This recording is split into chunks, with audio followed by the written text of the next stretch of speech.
Hello दोस्तों, हम आपके सामने फिर से हाजिर हैं एक नए वीडियो के साथ। रिहान का कॉमर्स हब चैनल में आपका स्वागत है। अभी हम पढ़ रहे हैं basic terms and accounting. Commerce से संबंधित लेखांकन के विषय लेखांकन सब्जेक्ट में बेसिक टर्म्स, लेखांकन के आधारभूत परिभाषिक शब्द। अभी हमने पिछले संपत्ति के बारे में पढ़ा। अब हम आते हैं सीधे दायित्व। देखिए, दायित्व, यहाँ दायित्व का मतलब अलग है।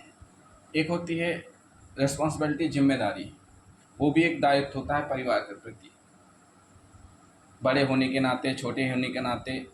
ऐसा ही यहाँ पर माना गया एक व्यवसाय है। यहाँ पर माना गया है एक व्यवसाय, आपने कोई भी व्यवसाय स्टार्ट किया, अब उस व्यवसाय की क्या जिम्मेदारी बनती है, जो वो व्यवसाय है उसकी क्या लायबिलिटीज़ हैं, क्या दायित्व हैं।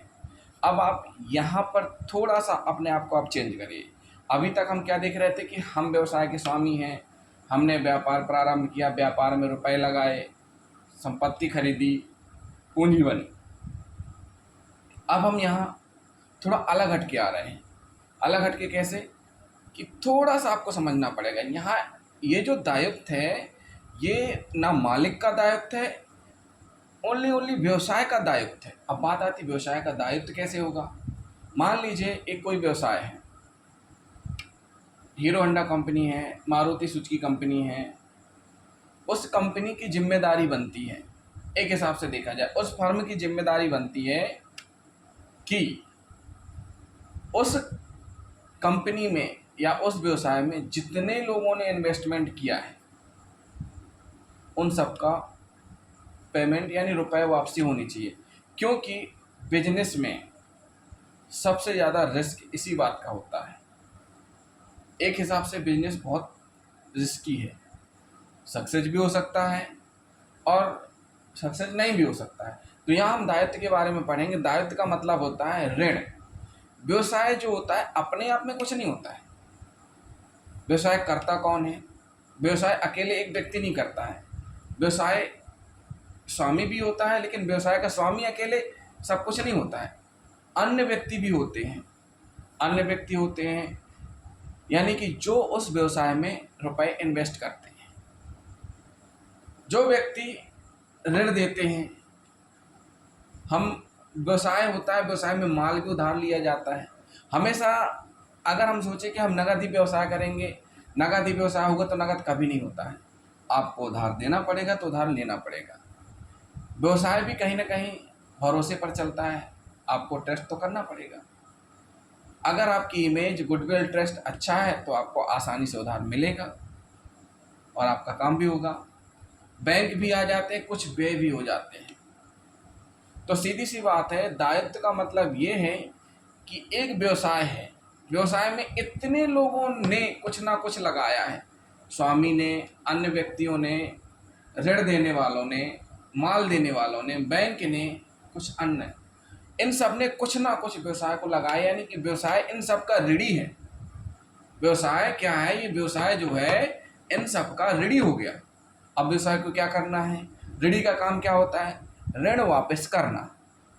ऋणी का काम क्या होता है? ऋण वापस करना। ऐसे दायित्व का मतलब क्या होता है? यहाँ व्यवसाय की क्या लायबिलिटीज बनती हैं? उसकी लायबिलिटीज बनती हैं कि ऋण के रूप में जो भी उससे जुड़े हुए हैं उनका वापस करे।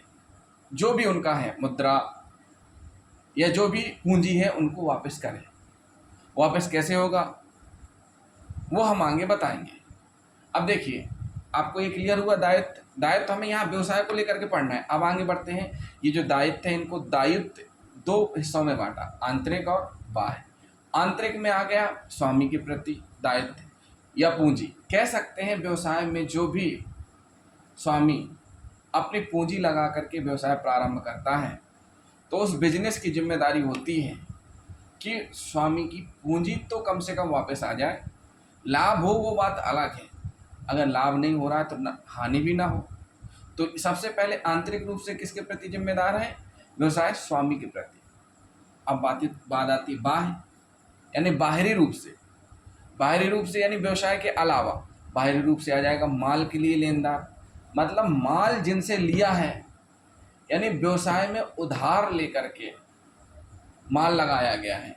तो जब उधार माल आया है तो उधार जिनसे लिया है तो उनको रुपए देना होगा, तो वो व्यवसाय के लेनदार हुए। तो उधार माल जब लिया जाता है तो उनका भी पेमेंट करना पड़ेगा। ऋण के लिए लेनदार, ऋण मतलब ऋण कौन उपलब्ध कराता है? कुछ व्यक्ति, कुछ प्राइवेट संस्थाएं, कुछ बैंक। तो व्यवसाय की जिम्मेदारी रहती है कि वो ऋण समय पर वापस हो। व्ययों के लिए लेनदार, बहुत से पेमेंट। एक वित्तीय वर्ष आप सभी जानते होंगे 1 अप्रैल से 31 मार्च तक। तो वित्तीय वर्ष के दौरान बहुत से खर्चे ऐसे होते हैं जिनका भुगतान नहीं हो पाता है। कुछ आउटस्टैंडिंग्स रह जाती हैं, कुछ रहता है कि ठीक है अभी बाद में दे देंगे। तो ऐसे भुगतान ऐसे व्यय जिनका भुगतान नहीं हुआ है तो उनको हम क्या कहेंगे? व्ययों के लिए लेनदार, जो हम ऊपर बता चुके हैं। अब ये तो हो गया हमारा लायबिलिटीज आंतरिक और बाहर रूप में। अब हम थोड़ा सा और पढ़ते हैं।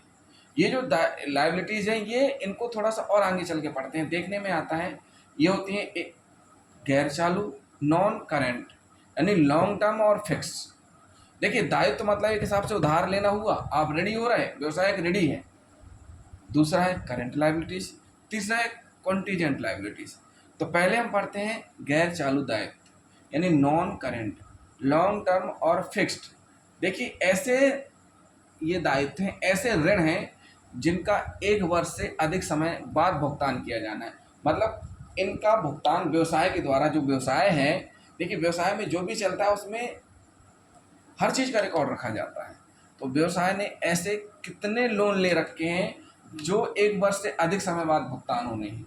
बहुत से ऐसे लोन होते हैं 10 साल के लिए ले जाते हैं, 15 साल, 20 साल। तो उन सब का भुगतान धीरे धीरे होता है। तो वो भी एक प्रकार से दायित्व ही कहलाया व्यवसाय का। तो ऐसे दायित्व जिनका भुगतान 1 वर्ष से अधिक समय बाद किया जाना है व्यवसाय के द्वारा, उनको हम गैर चालू दायित्व कहेंगे। इनमें से आ जाते हैं ऋणपत्र, दीर्घकालीन ऋण। अब हम पढ़ते हैं करंट लायबिलिटीज यानी चालू दायित्व। चालू ऐसे दायित्व होते हैं, ये गैर चालू का उल्टा हो गया, यानी जिनका भुगतान 1 वर्ष के अंदर किया जाना है। हम लोग कहते नहीं कि यार हमें रुपए दे दो, हम 2 महीने में दे देंगे, 3 महीने में दे देंगे, 4 महीने में दे देंगे। तो ऐसा ही इसमें होता है व्यवसाय में। कुछ ऐसे भुगतान होते हैं जिनकी समय सीमा एक वित्तीय वर्ष के अंतर्गत करना ही होता है। अगर आप नहीं करेंगे तो आपकी गुडविल खराब हो जाएगी। तो जो भी छोटे छोटे लेनदार हैं, जैसे माल के लिए लेनदार हुए, छोटे छोटे ऋण हुए, व्ययों के लिए लेनदार हुए, इनका आपका भुगतान करना पड़ेगा। देय बिल, बहुत से ऐसे बिल बन जाते हैं जो आपको बिल पेमेंट करना है, दूसरे के यहाँ से माल खरीदा, जो भी रहते हैं बिल वगैरह वो करना है। बैंक ओवरड्राफ्ट, जो भी बैंक से संबंधित जो भी रहते हैं ट्रांजेक्शन्स, उनका भी पेमेंट करना है। लेकिन ये कौन से वाले हैं? जिनका भुगतान 1 वर्ष के अंदर किया जाना, उनको करंट लायबिलिटीज में लेके आते हैं। अब बात आती है कॉन्टीजेंट लायबिलिटीज। कॉन्टीजेंट मतलब कह सकते हैं अचानक से कोई चीज़ उत्पत्ति हुई, मतलब इनको कह सकते हैं कि ये कोई दायित्व नहीं है, लेकिन वास्तविक दायित्व नहीं है। लेकिन कभी कभी ऐसी चीज़ें आ जाती हैं कि जिनको हम इनमें भी नहीं रख सकते और इनमें भी नहीं रख सकते। मतलब कुछ लायबिलिटीज ऐसे होती हैं, जो कुछ ऋण ऐसे होते हैं जिनको हम गैर चालू में भी नहीं रख सकते हैं और चालू में भी नहीं रख सकते। तो उनको हम कंटीजेंट या सहयोगिक दायित्व में डाल देते हैं, जो कि अनिश्चित होते हैं, अनिश्चितता के कारण होते हैं, जो कि किसी कारणवश आ जाते हैं। अब किसी ने न्यायालय में विवाद लगा दिया आपने, तो आप व्यवसाय की तरफ से आपको अपना वकील लगाना पड़ेगा, आपको अपना पक्ष रखना पड़ेगा, तो वहाँ भी खर्च होगा। तो ये एक अचानक से उत्पन्न हुआ खर्चा है। प्रदत्त गारंटी, बुनाए गए बिल, ये बुनाए गए बिल जो ऐसे हैं जो कभी अचानक से, अब जैसे हमने किसी चीज़ की गारंटी ले ली तो वो उसमें भी कभी कभी अचानक से ऐसी स्थिति बन जाती है कि आपको करना पड़ता है। ऐसी बिलों के संबंध में भी होता है। तो ये हुआ दोस्तों दायित्व के बारे में। दायित्व के बारे में ये एसेट्स और दायित्व, ये आपको हमेशा आगे तक काम में आने हैं, इसलिए आप इनको नोट कर लीजिएगा अपने नोट्स में और समझ लीजिएगा। अगर आपको हमारा वीडियो पसंद आया है, हमारा वीडियो लाइक करें, हमारे चैनल को सब्सक्राइब करें और हमारे वीडियो को शेयर करें। Thank you.